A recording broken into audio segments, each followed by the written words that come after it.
Super ফোরে তো আমরা উঠে গেলাম, অনেকের দাবি যে শ্রীলঙ্কার চেষ্টায় উঠে গেলাম। সে শ্রীলঙ্কার চেষ্টায় উঠি বা নিজেদের চেষ্টায় উঠি, নিজেদের যোগ্যতায় উঠি, আগামীকালকেই আবার সেই শ্রীলঙ্কার সঙ্গে আমাদের ম্যাচ। মানে গতকালকে আমরা যাদের হয়ে প্রার্থনা করছি, আগামীকালকে তাদের হারানোর চেষ্টা করতে হবে। এবং এটা যে বাংলাদেশের জন্য মানে খুব বিশাল একটা টাস্ক তা তো না। এই কিছুদিন আগেই আমরা শ্রীলঙ্কার মাটিতে গিয়ে হারায় আসি। কিন্তু এই মুহূর্তে ব্যাপারটা একটু চ্যালেঞ্জিং। চ্যালেঞ্জিং এই কারণে যে দুবার কন্ডিশন বা আরব আমিরাতের টোটাল কন্ডিশন এবং এশিয়া কাপের ফর্ম সব বিবেচনায় শ্রীলঙ্কা সম্ভবত এবার এশিয়া কাপের এখন পর্যন্ত সেকেন্ড বেস্ট পারফর্মিং টিম। যদি ইন্ডিয়াকে আমরা সবচেয়ে ভালো পারফর্মিং টিম ধরি, তাহলে সেকেন্ড বেস্ট হচ্ছে শ্রীলঙ্কা। তারা গ্রুপ পর্বে যে কয়টা ম্যাচ খেলছে সবগুলোতে দুর্দান্ত খেলছে। ব্যাটে বলে, বিশেষ করে আমি বোলিং এর কথা বলবো, তাদের দুই পেসার দুই পাশ থেকে চামিরা এবং নুয়ান তুষারা, তারা তো আসলে পাওয়ার প্লেতে খেলতেই দিচ্ছে না প্রতিপক্ষের ব্যাটসম্যানদের। আবার ভেতরে স্পিনাররা, বিশেষত হাসারাঙ্গা পাগল বানায় ফেলাচ্ছে। এরকম একটা অবস্থায় শ্রীলঙ্কার বিপক্ষে খেলাটা কালকে বাংলাদেশের জন্য, যেমন বললাম যে এই বিশাল কোনো টাস্কও নাই ম্যাচটা জেতা, আবার খুব চ্যালেঞ্জিং। সেক্ষেত্রে বাংলাদেশ কি স্ট্র্যাটেজি বদলাবে?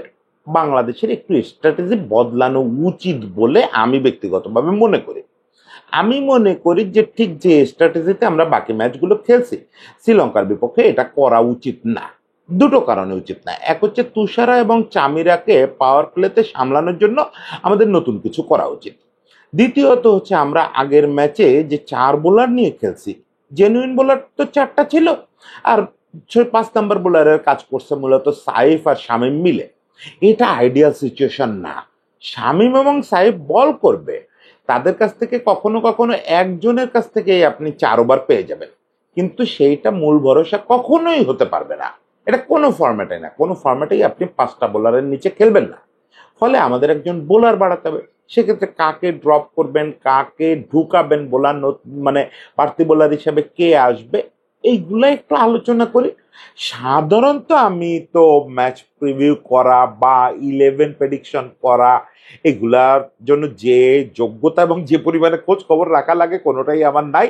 তারপরেও একেবারে মানে এই কদিন বেশ খেলা দেখতেছি তো, ফলে যেটা হয় যে মানুষ কোনো কিছু জানলে জানানোর জন্য খুব ব্যস্ত হয়ে যায়। সেই দেখার অভিজ্ঞতা থেকে একটু বলি যে কালকে টিমটা আসলে কেমন হওয়া উচিত, ঠিক কি স্ট্র্যাটেজি হলে আমি খুশি হব। রেজাল্ট যা হবে সেটা তো উপরওয়ালার হাতে আর খেলোয়াড়দের হাতে, কিন্তু আমি কেমন একটা টিম দেখলে খুশি হব সেই জিনিসটা আসেন আজকে একটু বলি। প্রথমত আমি যেটা মনে করি, থাম্বে আমি যেটা লিখছি যে লিটনকে স্টেপ আউট করতে হবে। লিটনের আগায় আসার কোনো বিকল্প নাই। লিটন আমাদের সবচেয়ে ইনফর্ম টি-20 ব্যাটসম্যান, লিটন আমাদের ক্যাপ্টেন। এবং যেসব ছোটখাটো সন্দেহ ওরা নিয়ে আমার ছিল, সেটা গত বছর দুয়েকে লিটন একদম ভেঙে দিচ্ছে। মানে বলতে পারেন লিটন নিয়ে আমার যে একটা ধারণার জগৎ ছিল, সেটা ভেঙে দিয়ে লিটন প্রুভ করছে যে সে অনেক স্টেপ আউট করার ক্ষমতা রাখে। সে চাইলে পৃথিবীর যে কোনো পরিস্থিতি সামলানোর ক্ষমতা রাখে। ফলে কালকে ওই জিনিসটা সবচেয়ে বেশি দেখতে চাই, যে লিটনকে আরো সামনে আসতে হবে, আরো বেশি দায়িত্ব নিতে হবে। সেটা কি? সেটা হচ্ছে অনেকদিন পরে লিটনকে কালকে ওপেন করতে হবে। দেখেন, আমি বলি এই যে 2 দিন আগেই আমি বলছি যে তামিম ইমন জুটি, এই জুটিটাকে আমাদেরকে আরো সময় দিতে হবে।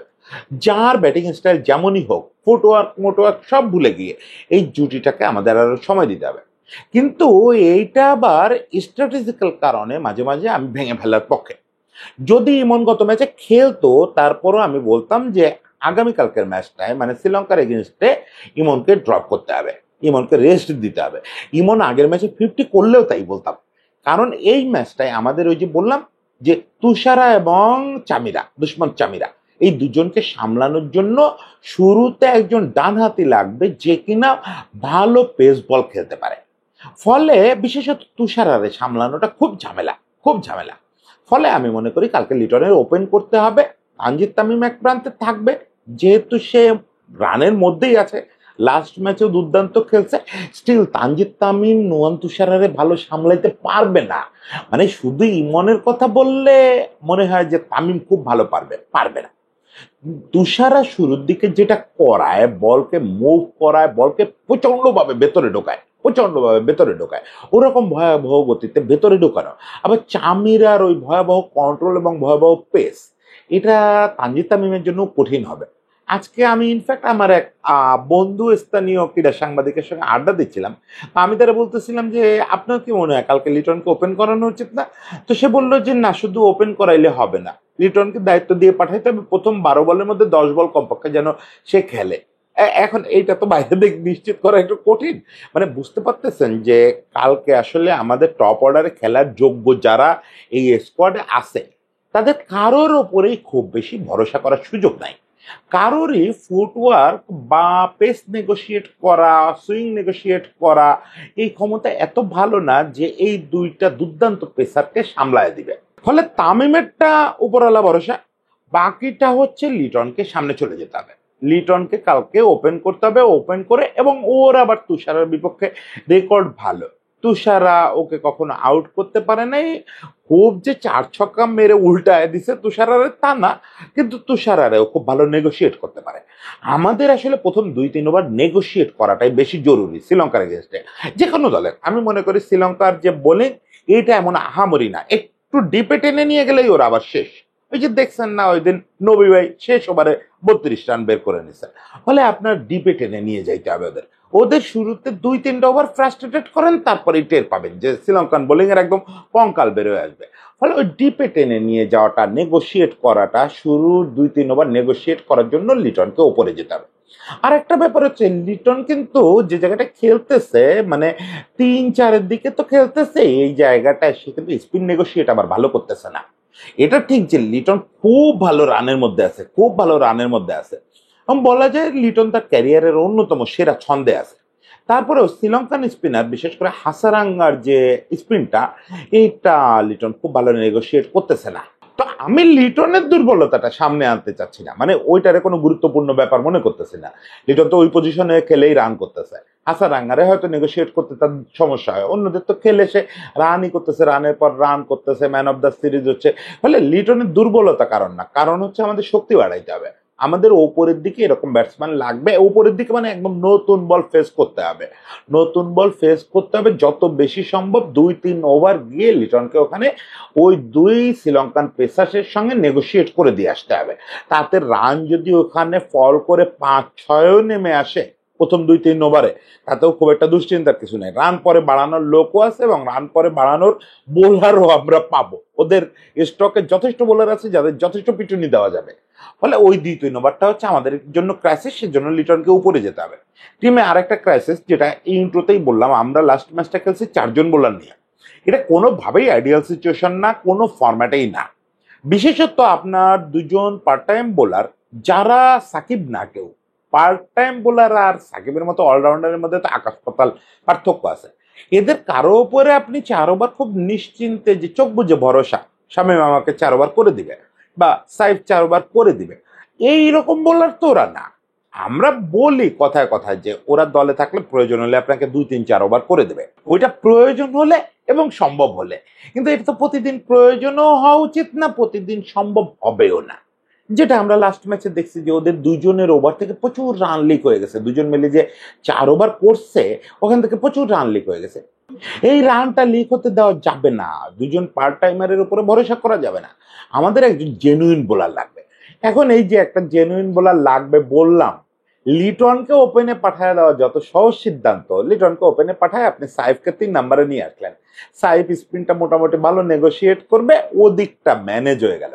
কিন্তু একটা বোলার যে বাড়াবেন, আপনি যে ফিফথ বোলার নিবেন, কার জায়গায় নেবেন, এইটা হচ্ছে কালকে 11 করতে গিয়ে আজকে রাত থেকেই তো নিশ্চয়ই একেবারে মাথা থেকে ঘাম পড়তে শুরু করছে পায়ে আমাদের ম্যানেজমেন্টের। ক্যাপ্টেন, কোচ, সহকারী কোচ সবাই মিলে নিশ্চয়ই একবার এর নাম কাটতেছে, একবার এর নাম যোগ করতেছে, একবার এর নাম কাটতেছে। প্রথম সমস্যা হচ্ছে আপনি কাউকে বাদ দেবেন। বাদ দেওয়ার জায়গা আসলে খুব মানে কঠিন হয়ে গেছে। আমরা বাইরে থেকে বড় বড় কথা বলতে পারি, কিন্তু বাদ দেওয়ার লোকটা কে? প্রথমত আপনার মনে হতে পারে যে ব্যাটিং অর্ডার একটু ছোট করেন। ব্যাটিং অর্ডার যদি নিচ থেকে ছোট করেন, তাহলে তো প্রথমেই বাদ দিতে হবে আপনার সোহানকে। এখন সোহান লাস্ট ম্যাচে যে স্মার্ট ক্রিকেটটা খেলছে, তাতে কি সোহানরে বাদ দেওয়াটা তার প্রতি জাস্টিস বা টিমের প্রতি জাস্টিস হবে? খুব কঠিন সিদ্ধান্ত সোহানকে বাদ দেওয়া। সোহানরে যদি আপনি বাদ না দেন, তাহলে আপনি বাদ দিবেন কাকে? জাকেরকে। জাকেরকে বাদ দিলে আমার মনে হয় সিদ্ধান্তটা জনপ্রিয় হয়ে যেতে পারে। কারণ জাকেরের ওপর কেন যেন আমাদের দর্শকরা খুব সন্তুষ্ট না, এবং বিশেষ করে ওর কাছে এক্সপেকটেশন হচ্ছে ও ছক্কা মারবে। ছক্কা মারাটা কমে গেলেই ওর প্রতি সবাই বিরক্ত হয়। মানে ওর কাছে এটা সত্যি যে এই জাতীয় ব্যাটসম্যানরা যখন ছক্কা চার মারতে না পারে, স্ট্রাগল করে, তখন ব্যাটিংটা দেখতে খুব কুৎসিত লাগে। দর্শকেরও দোষ দিয়ে লাভ নাই, দর্শকও তার জায়গায় ঠিক আছে। কিন্তু জাকের তো জাস্ট এক ম্যাচ আগেই শ্রীলঙ্কার এগেনস্টে খুব স্ট্রাগলিং একটা 40 অড ইনিংস খেলছে, সেটা তো আমরা নিশ্চয়ই ভুলে যাব না। এবং সেটা তো স্ট্রাইক রেটও ভালো ছিল, 120-এর মতো স্ট্রাইক রেট ছিল। সবসময় 4 ছক্কা মারতে হবে এমন তো কোনো কথা নাই। ফলে জাকের যদি আপনি বাদ দেন সেটা তো ক্রাইম হবে। যে ছেলেটা গত 1.5-2 বছর ধরে আপনার টি-20 সবচেয়ে বড় বড়সা, ইভেন একটা ম্যাচ আগেও যে ন্যাচারাল না খেলেই 41 বা 42 করছে, তাকে তো বাদ দিতে পারবেন না। তাহলে সোহানকে বাদ দিতে পারতেছেন না, তাহলে জাকেরকে বাদ দিতে পারতেছেন না, কাকে বাদ দিবেন? এখন আরেকটা জনপ্রিয় সিদ্ধান্ত হচ্ছে হৃদয়কে বাদ দিয়ে দেওয়া। এটা একটা ম্যাচ আগেও হইলেও আমি বলতাম যে খুব সহজ সিদ্ধান্ত, দেন হৃদয়ের বাদ দিয়ে। হৃদয় 2024 সালে বাংলাদেশের সেরা টি-20 পারফর্মারদের একজন ছিল, সবচেয়ে বেশি ছক্কা বোধহয় ওর ছিল। হৃদয়কে আমি এত ভালো রেট করি ব্যাটসম্যান হিসাবে যে আমি মনে করি যে আগামী প্রজন্মে বাংলাদেশের ব্যাটিং এর মূল ভিত্তি হবে হৃদয়, আগামী প্রজন্মে। কিন্তু সেই জায়গা থেকে ও কিছু ক্রাইসিসের ভিতর দিয়ে যাচ্ছে, এটার প্রভাব নাকি ওর মনস্তাত্ত্বিক কোনো কিছু, যে কোনো কারণেই হোক 2025 সালে ফ্লুয়েন্ট ব্যাটিংটা করতে পারতেছে না। মানে ও স্ট্রাইক রেট ভালো রাখতে পারতেছে না, সবচেয়ে বড় কথা ওর ইন্টেন্টটা খুব নেগেটিভ মনে হচ্ছে। বেশিরভাগ ক্ষেত্রেই মনে হচ্ছে যে ও আসলে কিছু রান করে চলে আসতে চায়, যেটা আমাদের সিনিয়র ব্যাটসম্যানদের মধ্যে একসময় ছিল, যে টি-20 হয় হোক, স্ট্রাইক রেট মিস্ট্রাইক রেট কোনো ঘটনা না, ইন্টেন্ট কোনো ঘটনা না। ঘটনা হচ্ছে নামের পাশে কিছু রান থাকবে, সেটা অপরাজিত হইলে সবচেয়ে ভালো হয়, অ্যাভারেজ বাড়বে, তখন সবাই আমাদের পক্ষে কথা বলবে। তো হৃদয়রা তো সে প্রজন্ম না। হৃদয় এই নেগেটিভ মাইন্ডসেট থেকে এটা করতেছে, এটা আপনি আমার কোনোভাবেই বিশ্বাস করাইতে পারবেন না। যেটা হইতে পারে যে ওর এই যে বাহ্যিক যেসব সমস্যা, ওর মা মারাত্মক অসুস্থ, ওর মাকে নিয়ে দেশে থাকতে ওর হসপিটাল থেকে হসপিটাল দৌড়াইতে হচ্ছিল, ওর মা একদম মানে খুব মানে চূড়ান্ত ধরনের অসুস্থ, ক্যান্সারে আক্রান্ত, তো ও ফলে হয়তো মাথার ভিতরে এইগুলা খুব ঘুরতেছে। তারপর সম্প্রতি কিছু বয়সজনিত এবং ইম্যাচুরিটি জনিত কাজ কারবারে মানে কথাবার্তায় জড়াইছে, কাণ্ড কারখানা মাঠে করছে, যেগুলোর আফটার ইফেক্ট তো মাথায় থাকেই। হতে পারে সব মেলায় বেশ কিছুদিন সেই ইন্টেন্টটা শো করতে পারতেছিল না। কিন্তু ঘটনা হচ্ছে যে যেটা বললাম এগুলো সব এক ম্যাচ আগের কথা। লাস্ট ম্যাচে হৃদয়রে কিন্তু ফ্লুয়েন্ট ব্যাট করতে দেখছে, যেটুকু সত্যি সেটা তো অস্বীকার করা যাবে না। হৃদয়ের সঙ্গে যদি আমার জমি নিয়েও কোনো সমস্যা থাকে, তাও তো হৃদয়ের পজিটিভটা সবসময় বলতে হবে। লাস্ট ম্যাচে কিন্তু খুব পজিটিভ ইন্টেন্টে ব্যাটিং করছে, এবং যেটুকু ব্যাটিং করছে ফ্লুয়েন্ট ব্যাটিং করছে। ফলে হৃদয়কেও বাদ দিয়ে দেয়া যে বাদ দিয়ে দিলাম, এত সোজা না, এত সোজা না। ম্যানেজমেন্টের জন্য কলটা কঠিন। তবে আমার ধারণা শেষ পর্যন্ত হৃদয়েরই কপালটা পুড়বে, বা আসলে হৃদয়কেই বুঝায় শোনায় রেস্ট দিতে হবে। কারণ এছাড়া আপনি সোহান জাকের বাদ দিতে পারতেছেন না, শামীমের তো প্রশ্নই আসে না শামীমকে বাদ দেওয়ার, কারণ শামীম কালকে খুব গুরুত্বপূর্ণ ক্যারেক্টার হতে পারে। যেহেতু সে বাঁহাতি একটু ওপরের দিকে চলে আসবে, তার ব্যাটিং অর্ডারটা হৃদয় রেস্ট পেলে সে বরং হাসারাঙ্গা বা এদের স্পিনারদের নেগোশিয়েট করার দায়িত্ব পড়বে তার উপরে, যেটা সে খুব ভালো পারে। এবং আমি মনে করি কালকে সোহানকে হচ্ছে জাকেরের ওপরে পাঠাইতে হবে, সোহান ও স্পিন নেগোশিয়েট জাকেরের চেয়ে ভালো করবে। এগুলো ব্যাটিং অর্ডারে কিছু কারুকাজ করা উচিত। এখন আমি ধরে নিচ্ছি যে হৃদয়কে বাদ দেওয়া, আমরা সবাই একমত হয়ে গেছি। আমি কোচ, আপনাদের ভিতরে কেউ একজন ক্যাপ্টেন, তারপর ম্যানেজমেন্টের লোকজন আছে, আমরাই তো আজকে 11 করে ফেলতেছি, আমাদের সিদ্ধান্ত চূড়ান্ত কালকে। তো আমরা ধরে নিচ্ছি যে সিদ্ধান্ত হচ্ছে হৃদয়কে আমরা বাদ দিয়ে দিচ্ছি। এখন কথা হচ্ছে তাহলে নিব কাকে, পঞ্চম বোলার হিসেবে কাকে নিব? আইডিয়াল সিচুয়েশন হচ্ছে যে একটা জেনুইন বোলার নিতে হবে। জেনুইন বোলারটাকে স্পিনার হবে না পেসার হবে, এটা আগে সিদ্ধান্ত নিতে হবে। এইটা মানে আপনি কি মেহেদিকে আবার ব্যাক করাবেন নাকি তানজিম সাকিবকে ব্যাক করাবেন, এই সিদ্ধান্তটা কঠিন সিদ্ধান্ত, খুবই কঠিন সিদ্ধান্ত। তবে আমি শ্রীলঙ্কান ব্যাটসম্যানদের যে ধারাবাহিকতা, এই এশিয়া কাপেও যে অ্যাটিটিউড, তাতে আমি এই ম্যাচে মাহাদির পক্ষে যাইতে চাই না। আমি চাই একটা পেসারি ফিরানো হোক, একটা পেসারি ফিরানো হোক, যে কিনা জেনুইন পেস বোলিং করবে। মানে আমরা গত ম্যাচটা তো 2 পেসার নিয়ে খেলছি, তাসকিন আর মুস্তাফিজ, 2 পেসার 2 স্পিনার। রিশাদ আর নাসুমকে কোনোভাবেই চেঞ্জ করার কথা ভাবেন না। রিশাদ, নাসুম, মুস্তাফিজ, এ 3 জন অনড় থাকবে। এখন কথা হচ্ছে কেউ বলতে পারেন যে তাসকিনের বদলে তানজিম সাকিবকে ঢোকায় পরে ওই ফিফথ বোলার পজিশন আলাদা আলোচনা হবে। সেটা যদি হয় সেটা নিয়ে আমি খুব একটা আপত্তি করব না, যে তাসকিনের রেস্ট দিয়ে তানজিম সাকিবরে তার জায়গায় নেওয়া হবে আর ফিফথ বোলার অন্য কাউকে। হতে পারে, হতে পারে, কিন্তু আমি বলবো যে আসলে একটা জেনুইন বোলার নিতে হবে। এখানে আরেকটা ভালো অপশন হইলেও হতে পারে, সেটা হচ্ছে সাইফুদ্দিন। সাইফুদ্দিন যেহেতু স্কোয়াডে আছে, ফিফথ বোলার হিসেবে তাকে নেওয়ার কথা আমরা ভাবতে পারি। সাইফুদ্দিনকে ফিফথ বোলার বানানো যেতে পারে। সেক্ষেত্রে একটা সুবিধাও হয় যে আমরা যেহেতু হৃদয়কে ড্রপ করতেছি, আমাদের যে সাইকোলজিক্যাল চিন্তা, আমরা তো আসলে 7 ব্যাটসম্যানের কমে ভাবতে পারি না। যদিও রিশাদের ব্যাটে রান আছে, নাসুমের ব্যাটে রান আছে, তারপরেও আমরা চাই যে 7 নাম্বার পর্যন্ত একেবারে নামেই ব্যাটসম্যান থাকবে। সেটা যদি আমরা চাই তাহলে তো সাইফুদ্দিন বেটার অপশন। এই আপনি পঞ্চম বোলার যখন খুঁজবেন তখন তানজিম সাকিব বা মাহাদি, এদের থেকে প্রথমত আমি সিদ্ধান্ত নিচ্ছি যে স্পিনার বাড়াবো না, স্পিনার দুইটাই থাকবে, বাড়বে হচ্ছে একটা পেসার। সেক্ষেত্রে সাইফুদ্দিন আর তানজিম সাকিবের মধ্যে যদি আলোচনাটা হয় তাহলে সাইফুদ্দিনের ঢোকাটা দৃশ্যত বাস্তব বলে মনে হয়। কিন্তু সাইফুদ্দিনকে নেওয়ার একটা ঝুঁকিও আছে। ঝুঁকিটা কি? সাইফুদ্দিন এই 2025 সালে এসে কতটা পুরো জেনুইন বোলার হিসাবে তারে দলে নেওয়া যায়। মানে আমি তো মূলত খুঁজতেছি পঞ্চম বোলার। সে ব্যাটসম্যান, ব্যাটে তার কেমন রান আছে এটা তো আমি সেকেন্ডারি আলোচনায় আলোচনা করব, মূলত খুঁজতেছি পঞ্চম বোলার।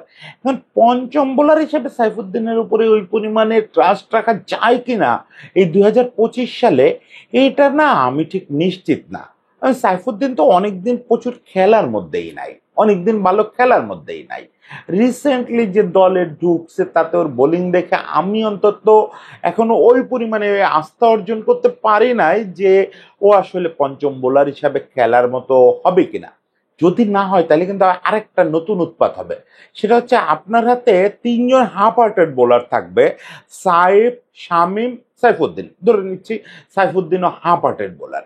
এই 3 জন হাফ হার্টেড বোলার বিনিময়ে আপনার ব্যাটিং অর্ডার আরো ছোট হয়ে গেল। মানে আপনি দুই দিক থেকে একটা ক্রাইসিসে পড়ে গেলেন। এই অবস্থা থেকে উত্তরণের তাহলে উপায় কি? আমার মনে হয় সেরা কাজ হচ্ছে একটু ঝুঁকি নিয়ে, আমি যেটা ঝুঁকি মনে করি না, বাংলাদেশ ম্যানেজমেন্ট সবসময় মনে করে যে তাদের 7-8টা জেনুইন ব্যাটসম্যান লাগবে টিমে, মোটেও ঝুঁকি না, আসলে তানজিম সাকিবরে যোগ করে ফেলা। 3টা পেসার খেলবে, তানজিম সাকিব, তাসকিন, মুস্তাফিজ, 2টা স্পিনার খেলবে, 5টা জেনুইন বোলার, আর বাকি টিম যেমন আছে 6 ব্যাটসম্যান, 6 ব্যাটসম্যানের মধ্যে আবার 2জন বল করতে পারে, আবার 5টা যে ব্যাটসম্যান তার মধ্যে 2জনের ব্যাটে মোটামুটি রান আছে। ভালো কম্বিনেশন, এইটা ভালো কম্বিনেশন। এই টিম দেখলে আমি খুশি হব।